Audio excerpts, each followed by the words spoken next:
Scary telling.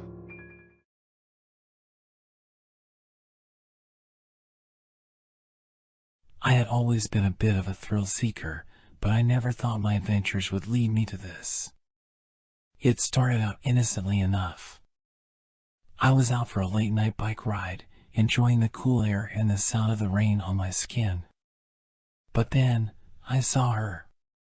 The girl pedaled quickly towards my car, droplets of water flying off her, leaving a trail on the sidewalk.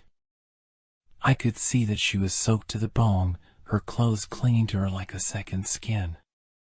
But what struck me the most was the look on her face.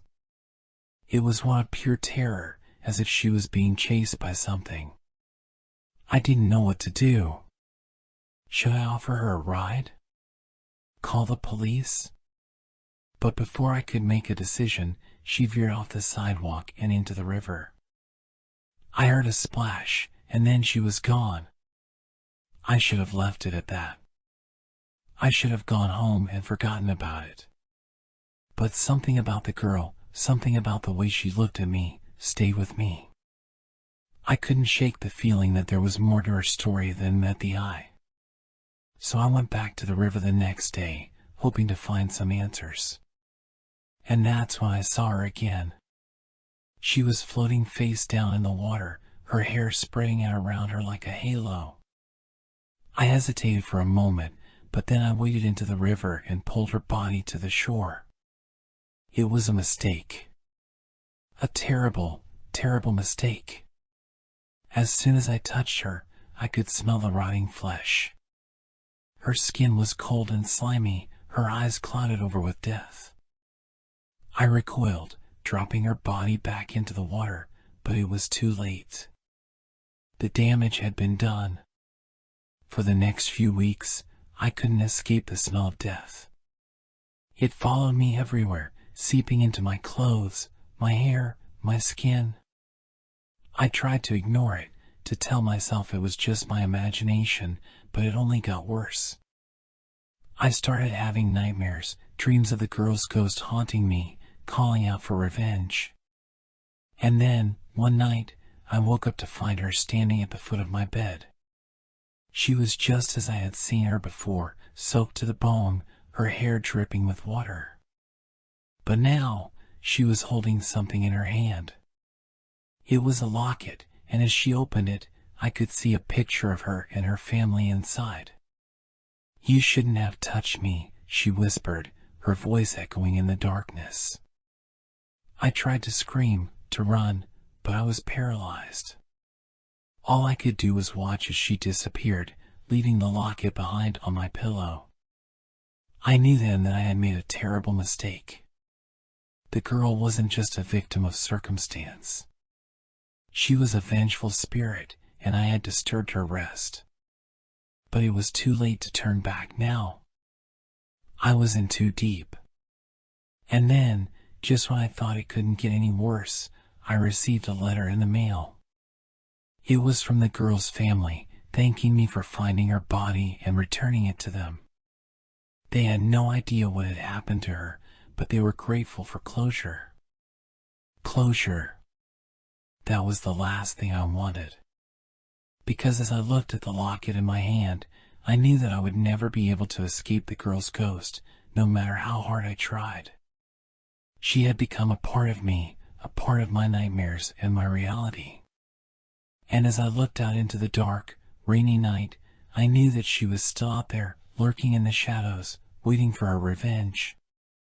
I could feel her presence, even though I couldn't see her. I knew that she was watching me, waiting for the perfect moment to strike. But then, I heard a sound.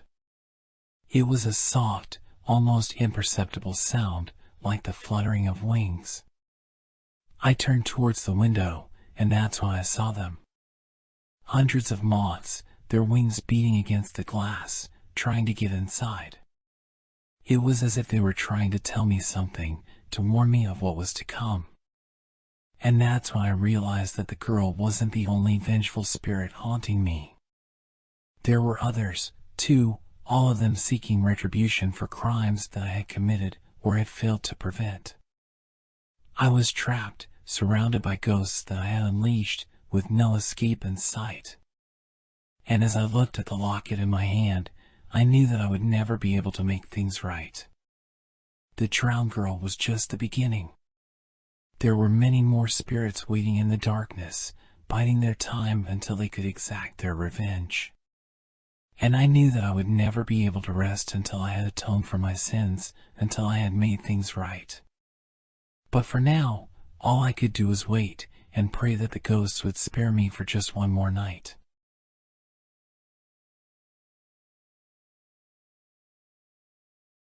I had always been a devoted mother to my daughter, Emily. As a single parent, it was just the two of us against the world. I worked long hours as a nurse to provide for us, but every night I made sure to tuck Emily into bed and sing her favorite lullaby. One night, as I finished singing to her and leaned down to kiss her forehead, Emily whispered, "Mommy, please stop, you're dead." I froze, unsure of how to respond. Emily had always been a bit imaginative, but this was different. Her words sent a shiver down my spine. I tried to convince myself that it was just her imagination, but something about the way she said it made me uneasy. Over the next few nights, Emily's behavior became increasingly strange. She would whisper to herself, giggling at times, and then suddenly turn silent and stare blankly at the wall. When I asked her what was wrong, she would simply say, "Nothing, Mommy. I'm just playing." But I knew something was off. I decided to take some time off work to stay home with her and try to figure out what was going on. One night, as Emily slept, I stayed awake in the living room, scrolling through social media. Suddenly, I heard a faint melody coming from Emily's room. It was the lullaby I used to sing to her, but it sounded distorted and eerie. I crept down the hallway and slowly pushed open Emily's door. As I peered into the darkness, I could see a figure sitting next to her bed, singing the haunting melody. I froze in terror as the figure turned to face me. It was a woman with pale skin and dark eyes, her hair falling in tangles around her face. I couldn't move as she continued to sing the lullaby, her voice growing louder and more menacing. Suddenly, she stopped singing and turned to look at me. Her eyes bore into mine, and I could feel her breath on my face as she whispered, "I've been waiting for you." I stumbled backward, tripping over my own feet, and ran out of the room. I could hear the woman's laughter echoing down the hallway as I fled, slamming the door shut behind me. From that night on, strange things continued to happen in our home. Doors would slam shut on their own, objects would move across the room, and Emily would wake up screaming in the middle of the night. I tried everything to rid our home of the entity that had taken hold, but nothing worked. I began to fear for my daughter's safety and my own. I knew that we needed to leave, but I didn't know where to go. One night, as I lay awake in bed, I heard the haunting lullaby once again. This time, I knew it was coming from inside my own head. The entity had finally taken control of me, and I was helpless to stop it. As I stood up from bed, I could feel the entity's presence all around me. It was as if I was in a dream, watching my body move on its own. I knew that I had to end this once and for all. I walked down the hallway and into Emily's room. She was sleeping soundly, unaware of the danger that was lurking. I knew what I had to do. With tears streaming down my face, I picked up a pillow and held it over Emily's face. I couldn't let the entity hurt her any longer.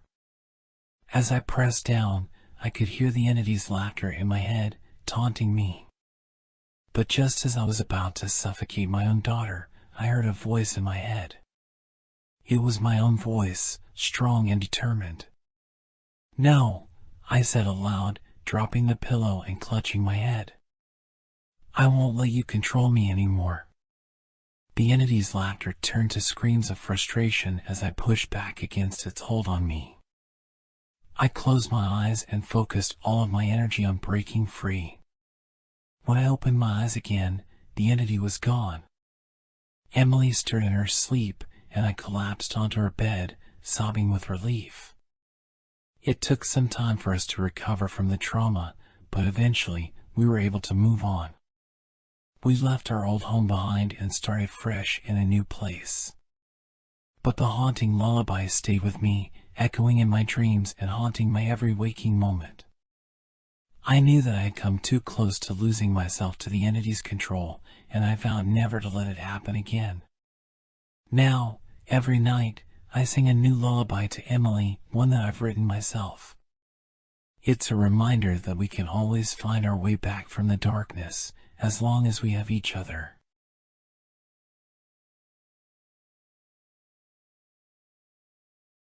I never expected to become a single father, but life has a way of throwing curveballs at you.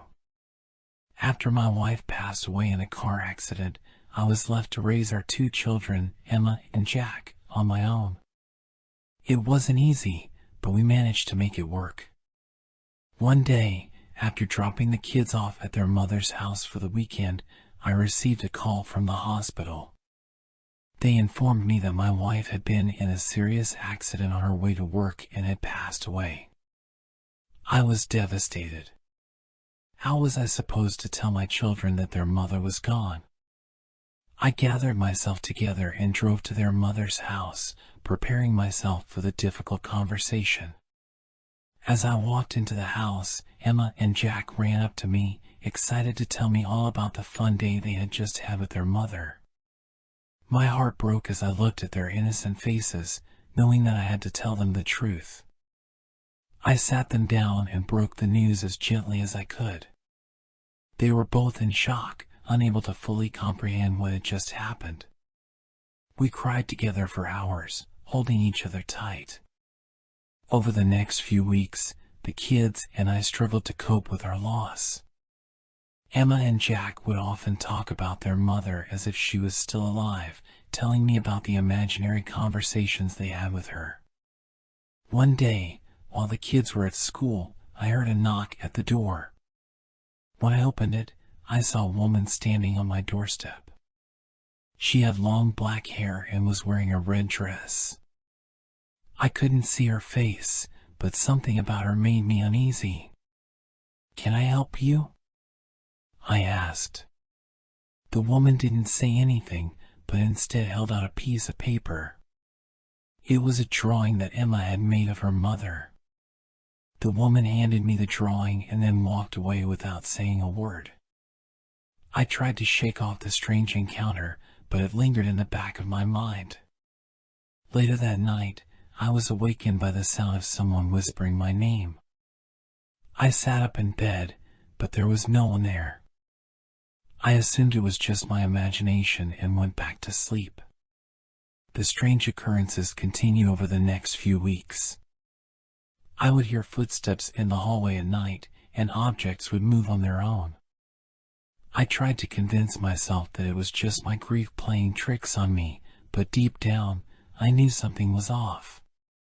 One night, as I was putting the kids to bed, Emma whispered to me, "Mommy came to visit us today." "What do you mean?" I asked. "She came into our room and sang us a lullaby," Emma replied. My heart skipped a beat. How was that possible? I tried to brush it off, but I couldn't shake the feeling that something was very wrong. The next day, I decided to visit my wife's grave. As I stood there, tears streaming down my face, I noticed something strange. The woman in the red dress was standing a few feet away, watching me.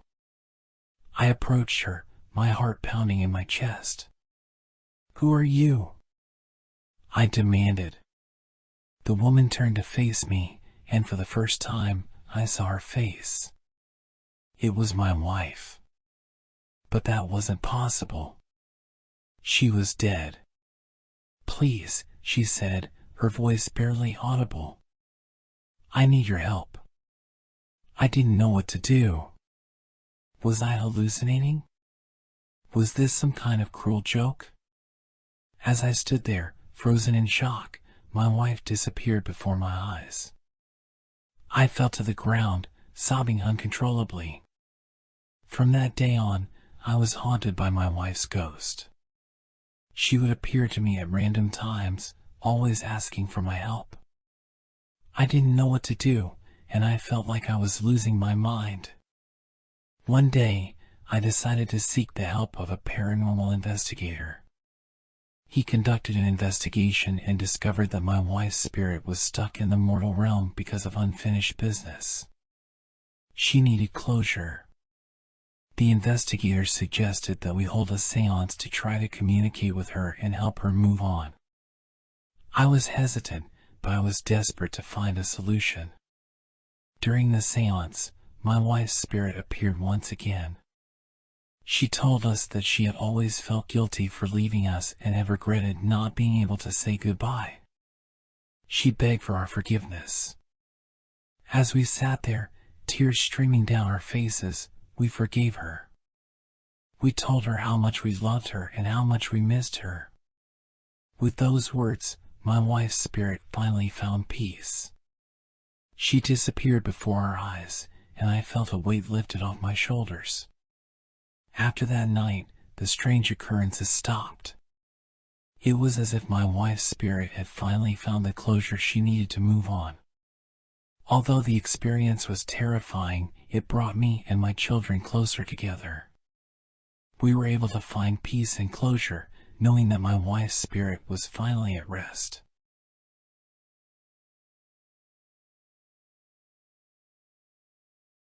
I had always been a bit of a skeptic when it came to the supernatural. I had never seen any evidence that ghosts or demons existed, despite all the stories that people told. But now, I'm not so sure. Because I've been noticing something strange for months now. Something that can't be explained by science or logic. It all started with my reflection. I would look into the bathroom mirror and notice a tiny lag in my reflection, as if it were a split second behind me. At first, I thought it was just a trick of the light or my imagination, but it kept happening. Every time I looked in the mirror, I would see that delay, that disconnect between me and my reflection. At first, I tried to ignore it. I didn't want to believe that something supernatural was happening to me. But then, things started to get weirder. One day, as I was washing my hands, I noticed that my reflection wasn't doing the same thing. It was just standing there, looking at me. I froze, my hands still under the water, as I stared at my reflection in shock. Then, just as suddenly, it started to mimic me again, as if nothing had happened. I didn't tell anyone about it. Who would believe me? But things kept getting stranger. Sometimes, when I looked in the mirror, my reflection would be smiling, even if I wasn't. Other times, it would be frowning or angry, as if it had a mind of its own. I started to feel like it was watching me, studying me, and I didn't like it. Today was different, though. Today, when I looked in the mirror, my reflection didn't even attempt to mimic me. It just stood there, smiling that same creepy smile I had seen before. And then, it spoke. "I think she wants to come out," it said, in a voice that sounded like mine but not quite. I stumbled back, knocking over the soap dispenser and almost falling to the ground. My reflection didn't move, still smiling that same unnerving smile. "What do you mean?" I managed to stammer. "She's been trapped inside for too long. She wants to be free," my reflection said. I didn't know what to do. Was I going crazy? Was this some sort of hallucination? But then, my reflection started to step out of the mirror, like it was coming to life. Its hand reached out towards me, and I felt a chill run down my spine. I ran out of the bathroom, not looking back. I didn't stop until I was outside, in the bright sunlight, where nothing could harm me. But when I turned around to look back at the house, I saw something that made my blood run cold. There, in the upstairs window, was my reflection. But it wasn't me. It was someone else. Someone dark and twisted, with a malevolent grin on their face. And then, just as suddenly, it was gone. I don't know what to make of it all. Was it just my imagination playing tricks on me? Or was there something truly supernatural going on? All I know is that I'll never look in a mirror the same way again. And I'll never forget that chilling smile on my reflection's face.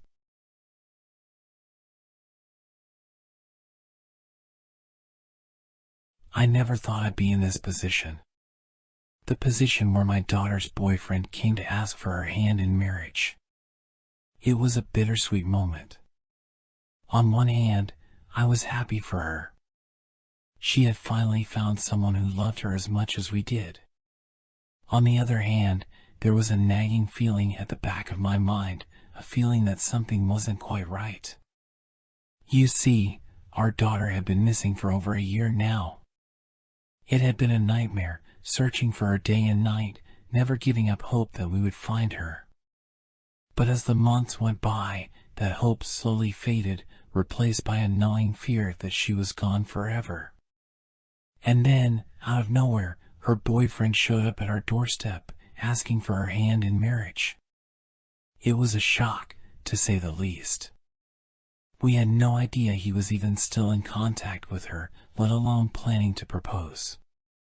But as we sat there, listening to him talk about how much he loved her, how he wanted to spend the rest of his life with her, I couldn't help but wonder. Where was the rest of her? Her body had been found, washed up on the shore of a nearby lake, but the rest of her was still missing. I tried to push the thought aside, to focus on the happy moment, but it was always there, lurking in the back of my mind. We said yes, of course. How could we say no? He was the only one who had come forward, the only one who had shown any interest in finding our daughter. But as he left, promising to come back soon with a ring, I couldn't help but feel uneasy. Days turned into weeks, and still no word from him. I tried to call, but his phone was always off. I tried to visit, but he was never home. It was as if he had disappeared into thin air. And then, one night, he showed up at our doorstep again.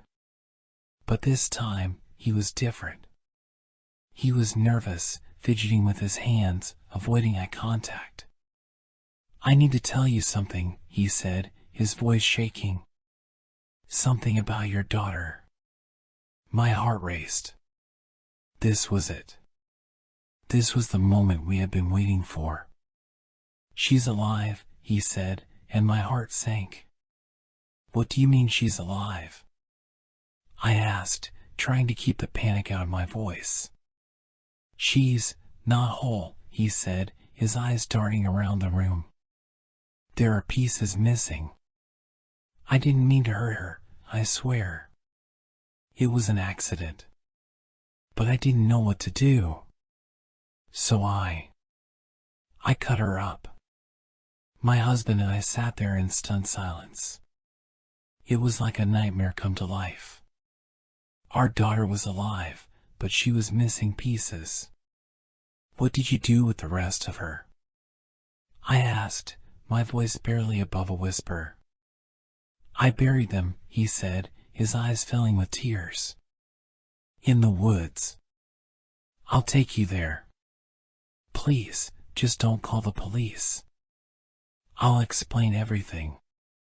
We went with him, of course. We had to find the rest of our daughter, no matter what. But as we walked through the woods, following his lead, I couldn't help but feel like we were walking into a trap.